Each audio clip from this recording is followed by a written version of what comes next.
Away from what we have been learning, okuva ku ekyo kye tubadde tuyiga, what makes a heart sick? More things that make the heart sick. bintu ki ebirala ebirwaza omutima? And normally it is caused by that disease, ego. Era kino kireetebwa eno endwadde eyitibwa okwemanya, Bitterness and indignation. obukaawu. Bitterness. Do you bitterness? Obukaawu. I will define bitterness for you. Nja kuba nnyonnyolera obukaawu kye. Bitterness is unresolved, unforgiven anger. Obukaawu buva mu busungu obutajiddwawo n'okuba nga tosonyiye, Or unhealed disappointment. oba okuba nga wamenyebwa omutima naye n'otawonyezebwa, And resentment. n'okuba nga Resentment is being, I would say, you feel you are offended and you are not understood. n'okuba nga owulira totegeereddwa, And you are hurt. bw'otyo n'owulira ng'olumwa. So it is a result of anger Kati kiva mu busungu changing from experience to a certain belief. nga kiviira ddala mu ebyo by'oyiseemu nga kidda mu nzikiriza. Now, bitterness moves away from an experience or what you experienced. Kati obukaawu buva mu bino by'oyiseemu. Sorry? Changing from an experience like Kiva mu ebyo by'oyiseemu to a certain belief. ne kifuuka enzikiriza. Now you begin to believe in the experience you had before. Kati n'otandika okukkiririza mu ebyo bye wayitamu. What hurt you becomes a certain belief now. Kati ekyo ekyakulumya ne kifuuka enzikiriza. It becomes a certain doctrine that you move by. Ne kifuuka ekintu ky'okkiririzaamu. Now, it is poison. Buba butwa. It affects any relationship you have. Era kikosa enkolagana yonna gy'oba olina. For example, if Ekyokulabirako. let's say Teacher Bennett did something wrong against him, Katugeze. no, against you, Musomesa Bernard bw'aba nga alina kye akola kitali kirungi. or it affects every relationship that you have.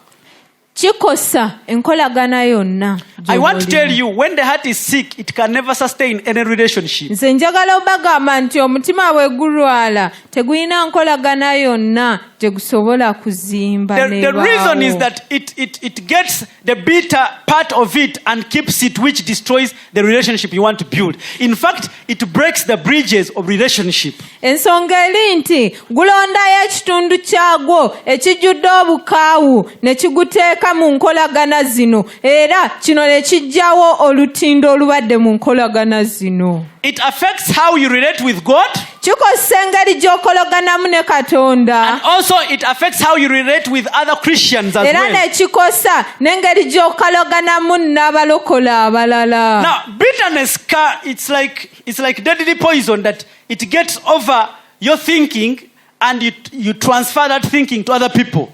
Kati buno obukaawu bulinga butwa bwa musota, bugenda ne bujjula ku ngeri gy'olowoozaamu. Eno engeri gy'olowoozaamu n'ogikyusa n'ogizza ne ku balala ng'oyagala balowooze nga ggwe. Now, emotional pain that is unhealed.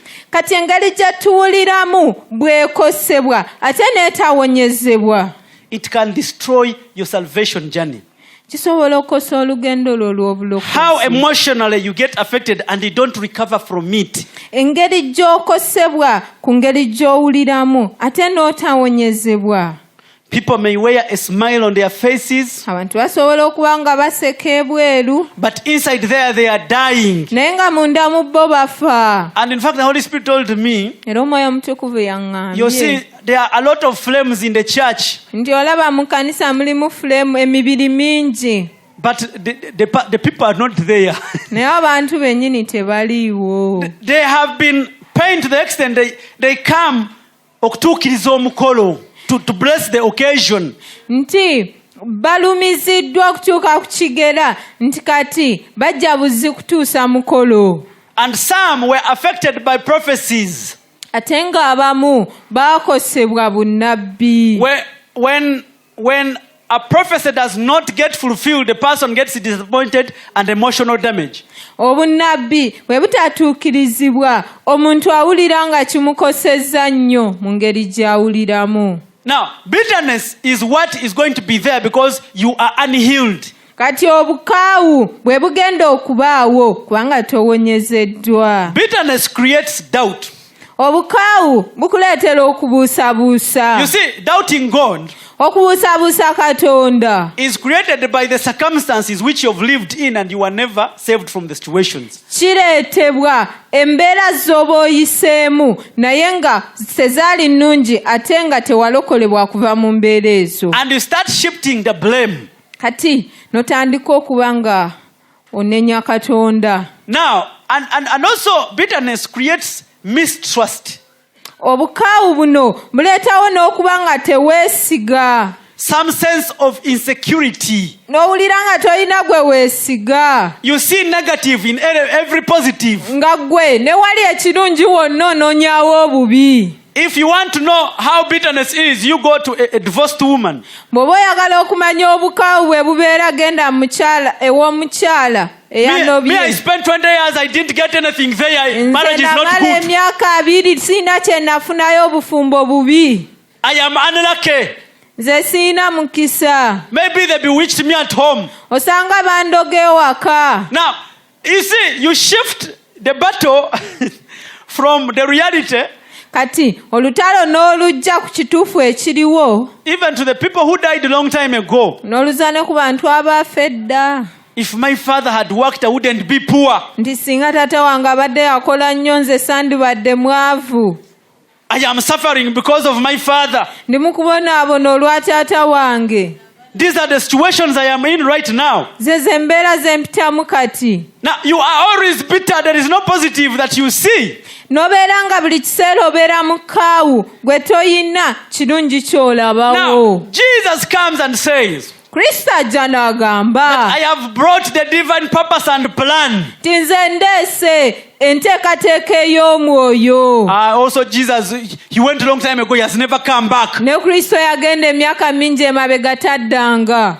Maybe he will come back when I'm dead even. Osanga anadda nze nafa nadda. You cannot listen. You see negative even in the good news. Gwe n'obeera nga tosobola na kuwuliriza ne wali amawulire amalungi olabawo kibi. Now you are insecure. You reach an extent of neglecting yourself.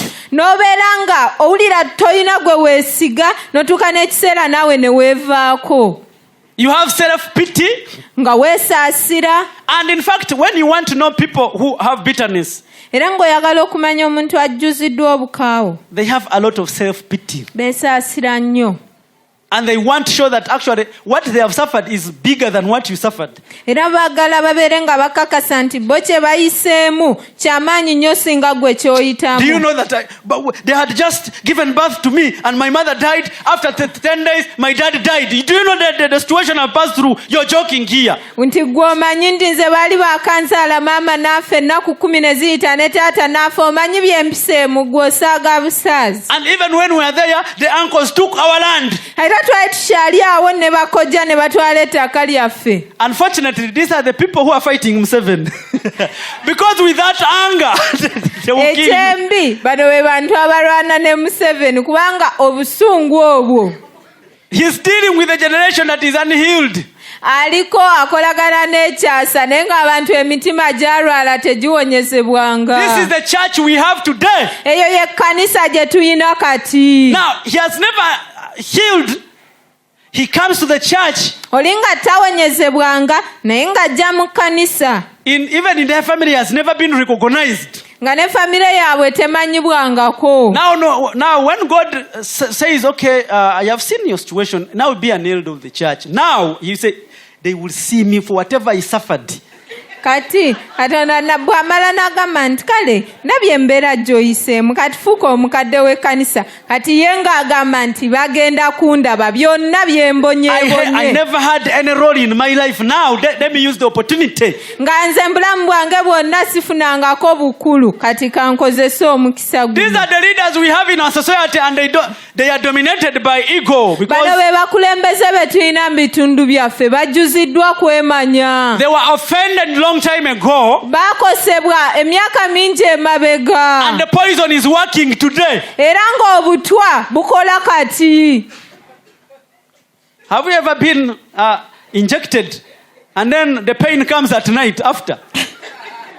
Bali bakubyeko empiso naye obulumi n'obufuna kiro. Now, situations are the one that reveal the indignant people who are indignant.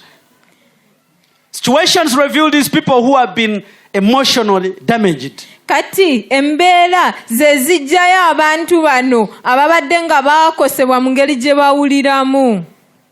Now, if we say that we remove Holy Communion here, kati ne tumala tugamba nti tujjewo okusembera wano. A person lived under Church of Uganda without Holy Communion. Ng'omuntu yabeera mu Church of Uganda nga tasembera.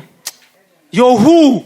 Do you know how we longed for Holy Communion? Omanyi engeri gye twayayaaniranga okulya akagaati. Now, that is why he's holding his life. Kati nga yaawo wakwatidde obulamu bwe. When you remove it, he leaves the church. Nga omala n'obijjawo yajja kuva mu kkanisa. And then Christ says, but the church will be demolished also. Kati Kristo n'agamba naye ne kkanisa ejja kumalibwawo. Now, bitterness is very bad enemy to the people. Obukaawu mulabe nnyo eri abantu.